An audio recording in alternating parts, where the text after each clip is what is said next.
क्या हो अगर दोस्तों के साथ एक यादगार ट्रिप जिंदगी का सबसे भयानक सपना बन जाए। आज की ये कहानी हमें साहिल नाम के एक दर्शक ने भेजी है और ये उनके साथ घटी एक सच्ची घटना है। एक ऐसी कहानी जो मनाली की खूबसूरत वादियों में शुरू तो हुई, लेकिन एक ऐसे अनजाने खौफ पर जाकर खत्म हुई जिसने उनकी जिंदगी बदल दी। चलिए इस सफर पर चलते हैं।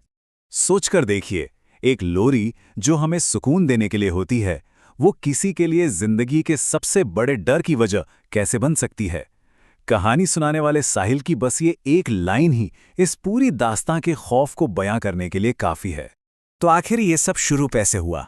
देखिए, किसी भी अच्छी कहानी की तरह ये भी दोस्तों के एक ग्रुप और एक रोड ट्रिप से ही शुरू होती है। उनका इरादा बहुत नेक था, पर उन्हें क्या पता था कि आगे उनका सफर किस मोड़ पर जाने वाला है। तो ये 4 दोस्त थे, साहिल, चिराग, अरुण और समय। और उनका मनाली जाने का एक बहुत खास मकसद था। असल में ये ट्रिप समय के लिए थी, जो अपने छोटे भाई को खोने के बाद गहरे सदमे में चला गया था। बिल्कुल चुप हो गया था। दोस्त बस ये चाहते थे कि वो किसी तरह इस दुख से बाहर आ जाए। अपनी यात्रा के तीसरे दिन सब कुछ ठीक चल रहा था, जब तक दोस्तों को एक ऐसी चेतावनी नहीं मिली जिसे उन्होंने खैर पूरी तरह से नजरअंदाज कर दिया। जैसे ही वो रोहतांग पास के लिए निकल रहे थे, होटल के रिसेप्शनिस्ट ने उन्हें रोका और एक बड़ी अजीब सी सलाह दी। उसने कहा, कोशिश करना कि शाम 6 बजे से पहले लौट आओ, अंधेरा होने से पहले। उस वक्त तो दोस्तों को ये बात थोड़ी अजीब लगी, पर वो आने वाले खतरे से बिल्कुल अनजान थे। शायद उन्हें उस चेतावनी को थोड़ा गंभीरता से लेना चाहिए था, क्योंकि पता है, रोहतांग नाम का मतलब ही लाशों का ढेर होता है। रिसेप्शनिस्ट ने उन्हें वहां की एक पुरानी कहानी भी सुनाई थी, एक मायावी साये की कहानी जो रात के अंधेरे में अकेले मुसाफिरों को अपना शिकार बनाता है। लेकिन जवान लड़के थे, इन सब बातों पर कहाँ यकीन करने वाले थे। उन्होंने इस चेतावनी को सिर्फ टूरिस्ट को डराने वाली कहानी समझकर हंसी में उड़ा दिया और बेफिक्र होकर अपनी मंजिल की ओर बढ़ चले। और यहीं से कहानी में असली डर की शुरुआत होती है। जब वो दोस्त रोहतांग से वापस लौट रहे थे और रात के अंधेरे और घने कोहरे में कहीं खो जाते हैं। घने कोहरे में गाड़ी चलाते हुए उन्हें पहली अजीब चीज दिखाई दी। सड़क के किनारे एक मील का पत्थर, जिस पर लिखा था मनाली 28 किलोमीटर। और उस पत्थर पर कोई बैठा था। सोचे, इतनी कड़ाके की ठंड और अंधेरी रात में सिर्फ एक धोती पहने हुए एक आदमी। उन्होंने इस अजीब नज़ारे को नज़रअंदाज करने की कोशिश की और गाड़ी आगे बढ़ाते रहे। कोहरा इतना ज्यादा था कि उन्हें बहुत धीरे धीरे गाड़ी चलानी पड़ रही थी। मिनट बीतते जा रहे थे, लेकिन ऐसा लग रहा था मानो सड़क खत्म ही नहीं हो रही। और फिर करीब करीब 20 मिनट बाद उनकी आंखों के सामने वही नज़ारा था, वही मील का पत्थर जिस पर लिखा था मनाली 28 किलोमीटर। उस पल उनके पैरों तले से जमीन खिसक गई। उन्हें एहसास हुआ कि वे आगे नहीं बढ़ रहे हैं, बल्कि एक ही जगह पर एक भयानक लूप में घूम रहे हैं। लेकिन कहानी का सबसे डरावना मोड़ तो तब आया जब उन्होंने एक दूसरे से बात की।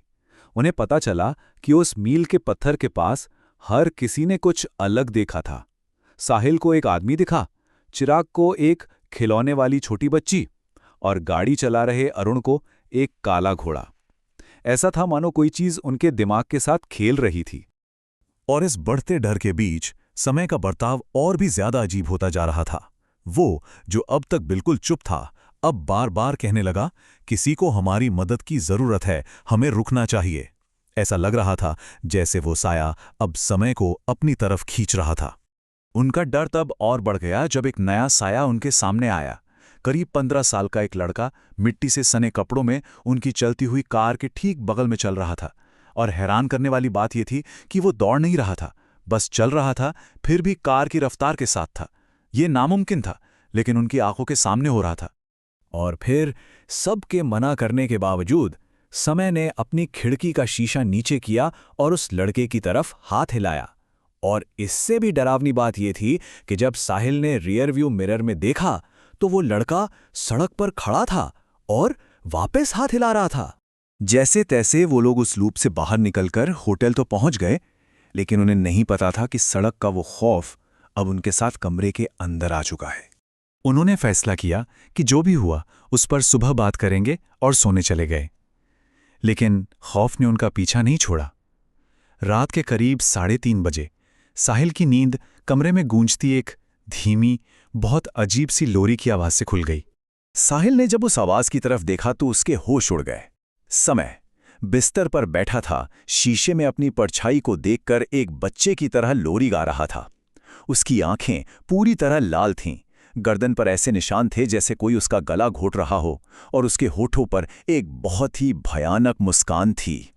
जैसे ही डरे हुए दोस्त कमरे से बाहर भागने लगे, समय ने एक मासूम बच्चे की आवाज में उनसे पूछा, अगर मैं रात को तुम्हारी खिड़की पे दस्तक दूं तो तुम खिड़की खोल के मेरी मदद करोगे ना? ये सुनते ही दोस्तों के कदम वहीं जम गए और बस इतना कहकर समय बेहोश होकर गिर पड़ा। इस घटना के बाद उन्हें यकीन हो गया था कि समय पर किसी बुरी ताकत का साया है। इसके बाद जो हुआ उसने उनकी जिंदगी हमेशा हमेशा के लिए बदल दी। सुबह होते ही वो लोग उसे एक स्थानीय पंडित के पास ले गए। पंडित ने उसे देखते ही बता दिया कि समय के गहरे दुख का फायदा उठाकर एक बुरी आत्मा ने उसके मरे हुए भाई का रूप धर लिया था, ताकि वह उस पर पूरी तरह से कब्जा कर सके। पंडित ने कुछ रस्में निभाईं, पहले नजर उतारी, फिर कुछ मंत्र पढ़े और आखिर में एक पूजा की। इसके बाद जो हुआ वो बहुत चौंकाने वाला था। समय को उल्टियां होने लगीं और उसने एक अजीब सा काला गाढ़ा तरल निकाला, और उसके बाद ही जाकर वो उस साए से पूरी तरह मुक्त हुआ। तो उस पूजा के बाद समय शारीरिक रूप से तो बिल्कुल ठीक हो गया, लेकिन सवाल यह है कि क्या इस तरह का खौफ कभी किसी का पीछा छोड़ता है? क्या वो डर वाकई खत्म हो गया था? और यही सवाल हमें कहानी के बिल्कुल शुरुआत में वापस ले आता है। साहिल बताता है कि आज समय बिल्कुल ठीक है, अपनी जिंदगी जी रहा है, लेकिन उस रात का साया आज भी साहिल का पीछा नहीं छोड़ता और उसे हर रात सपनों में समय की वही डरावनी लोरी सुनाई देती है।